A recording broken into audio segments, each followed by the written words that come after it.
Hello and welcome to my channel. Please like, share, and subscribe if you like this video. And thanks for watching, y'all. Thank you to my day ones, twos, and threes. Thank you to all my new subscribers that's coming in. That means well. Thank you all so very much. I appreciate you all and welcome. This video is for entertainment and educational purposes only, so everything is alleged. Some is not, and the fair act use is in my description box, y'all. So let's get to it, y'all. I want to talk about Dallas today, y'all. We going back to Dallas. Okay, y'all? I want y'all to ask yourself this question. Did Chief Eddie Garcia even have a chance when he came to Dallas, y'all? Okay? To take the place of someone else that probably was fed up with, the stuff that was going on as well. And her getting blamed for stuff. But do you think that he even had a chance? Because I don't think so. And I'm going to tell y'all why, okay? About 10 years ago or more, it could be more, okay?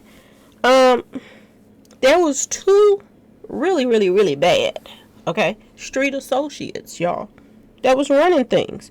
I mean, running around acting a fool, doing all kind of crimes, robbing, bullying, everything. The whole 9 yards, okay? Two street associates that pretty much did whatever it is that they wanted to do, okay?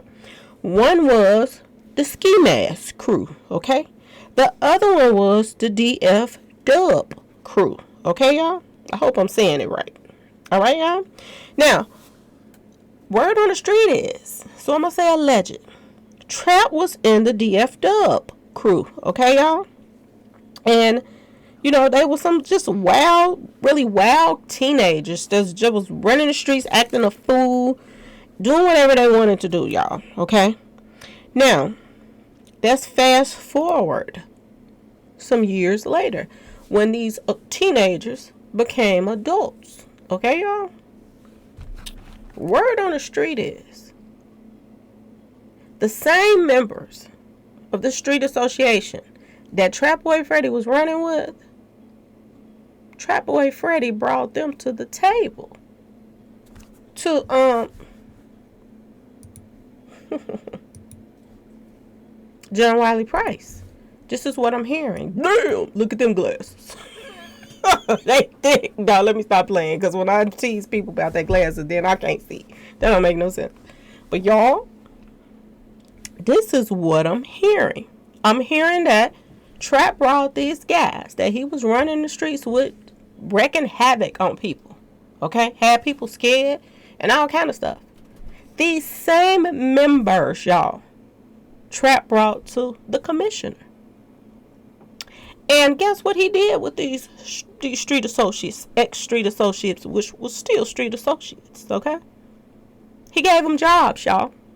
Gave them jobs at the police department.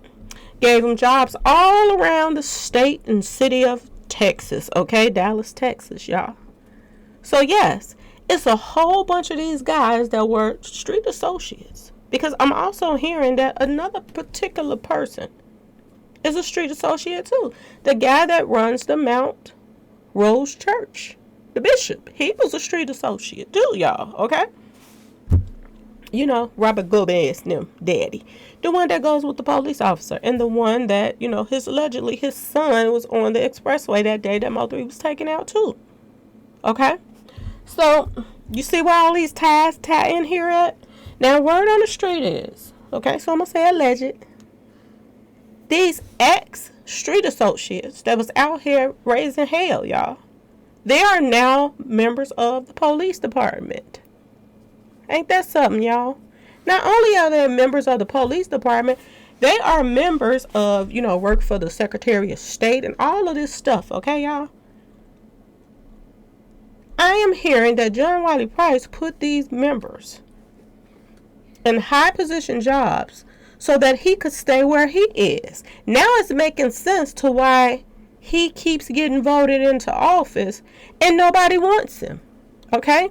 It also makes sense as to why a lot of people didn't want to talk to the police. They don't want to talk to the police, period. Because word on the street is when people were talking to the police, their names and addresses were passed along when they called the police, and they were witnesses. And their names and addresses was passed along to these guys that, John Wiley Price called them his boys, okay? But they're actually a street association, okay? And they were passing these people information to these crooks and dirty cops. And then things were mysteriously happening to witnesses, y'all. Word on the street. This is what I'm hearing. Now everything is making sense as to why they harassed Mo3 and, did the things that they did for Trap and Yellow and them. They did whatever it is that they wanted them to do. This is what I'm hearing. It makes sense as to why. I don't know why Mo3 didn't just leave that city and state, period. Because he really didn't have no win. And word on the street is, it didn't matter where Mo3 was going to go. If he was going to stay with Empire, if he was going to go to CMG, it did not matter. Because the police, allegedly, the people that were ex-street association members of Trap, now police officers, they had it in for him anyway. They were going to take him out anyway. This is what I'm hearing, y'all. So it did not matter. Now it makes sense as to why when I started doing the Mo3 case, that I had so many people sending me stuff, telling me stuff, because they didn't want to talk to the police. And now it makes sense as to why those records got erased at the state, downtown at the State Department. There was some records coming up missing. Files being erased. Files being erased at the police station as well, y'all. Now it makes sense. All of it is starting to come together as to why things happen the way they happen. Okay, y'all? And it makes sense as to this fake beef that, Mo3's manager is having with Trap when it was never a beef in the first place. Those two are friends. Those two are friends. And I have posts to prove it. They are friends. And for one while, Mo3's manager, after Mo3 was taken out and Trap was on the expressway, was played a part, allegedly, in it. Mo3's manager was about to be Trap's manager, y'all. But everybody started looking at him sideways, and they dropped that idea. And then they wanted to do the celebrity boxing match, Rain Man and Trap. And they dropped that idea because people were still looking at him sideways, okay, y'all? But now it's all making sense now. A lot of things are making sense as to why things went down the way they went and the way that they were covered up. Mo3 being in a blind spot, what happened to him, and the only footage that they have of Mo3 being taken out is edited footage from a truck, y'all. A truck that allegedly the truck driver used to work for Trap, or still do, okay, y'all? This is what I'm hearing. So a lot of the witnesses that were on that expressway were plants. It's going to be very interesting to see how this case is going to go. Because a lot of these witnesses, y'all, are Trap's people that he had put out there. Okay? So it's going to be very interesting what is about to go down with everything. And is the feds going to really do their job in Mo3's case? Ask yourself this question. Are they going to do their job? Because if they really, really get down to business and do their jobs and do some history on the people from this police station, okay, then that means some of these police officers is going to go down too. For a lot of things that they're doing in Dallas, y'all. A lot. This is what this means if they do their job. But are they? Ask yourself this question. Y'all remember what Yellow Beezy said in his song? How much them feds cost? Like he paying the feds off. Remember that, y'all? This is what he was saying in his song. Something similar to, just how Young Thug be talking in his songs. Putting his own foot in his mouth. We're going to talk about that too in another video too. Because that's hilarious.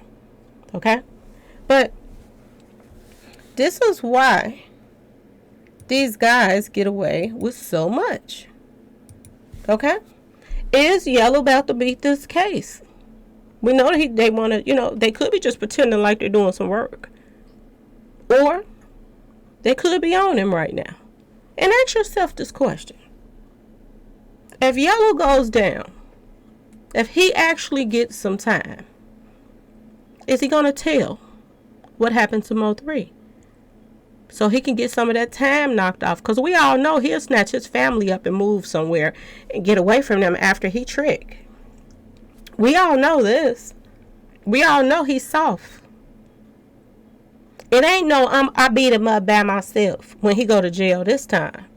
Because ain't nobody going to be in there by themselves. He going to be in there with a whole bunch of people. He ain't going to beat him up by himself, y'all. Okay? It ain't going to be no fake fights and stuff like that. It's going to be the real deal. So ask yourself this question. Will Yellow tell what happened to Mo 3? So that he can get some time knocked off.